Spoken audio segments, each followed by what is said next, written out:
Hello. ബാലിയിൽ നമ്മുടെ ഇന്ത്യയിലെ ഒരു പുണ്യനദിയുടെ പേരുള്ള ഒരു സ്ഥലത്താണ് നമ്മളിപ്പോൾ ഉള്ളത്. നമ്മുടെ ഇന്ത്യൻ സംസ്കാരവും ബാലിയിലെ ഹിന്ദുമത വിശ്വാസവും തമ്മിൽ എത്ര ബന്ധപ്പെട്ട് കിടക്കുന്നെന്ന് ഈ ഒരു സ്ഥലത്തിൻ്റെ പേര് പറഞ്ഞാൽ നിങ്ങൾക്ക് മനസ്സിലാക്കാൻ കഴിയും. ബാലിയിലെ തീർത്ഥഗംഗയിലാണ് കേട്ടോ നമ്മളിപ്പോൾ ഉള്ളത്. നമ്മുടെ ഗംഗാ നദിയും അതിലെ ജലവും പവിത്രമാണ് എന്നാണ് ബാലിനീസ് ഹിന്ദുമതത്തിലെ വിശ്വാസം. അങ്ങനെയാണ് ഈ ഒരു സ്ഥലത്തിന് തീർത്ഥഗംഗ എന്ന് പേര് വന്നത് കേട്ടോ. ബാലിയിലെ ഒരു പഴയ കൊട്ടാരത്തിൻ്റെ ഭാഗമായുള്ള ശേഷിപ്പുകളാണ് ഈ ഒരു തീർത്ഥഗംഗ. 1946 നിർമ്മിച്ച ഈ സമുച്ചയം രാജാവിനും കുടുംബത്തിനും വേനൽക്കാല വിനോദത്തിന് വേണ്ടിയിട്ടുള്ളതായിരുന്നു. പ്രശസ്തമായ ലെംബോയാൻ ടെമ്പിളിൽ നിന്ന് വെറും 10 കിലോമീറ്റർ മാത്രമാണ് ഇങ്ങോട്ടുള്ളത്. നിങ്ങളൊരു ബാലി യാത്ര പ്ലാൻ ചെയ്യുന്നുണ്ടെങ്കിൽ ഉറപ്പായിട്ടും കണ്ടിരിക്കേണ്ട സ്ഥലം.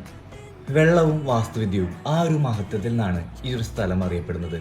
Thank you for watching plan and travel.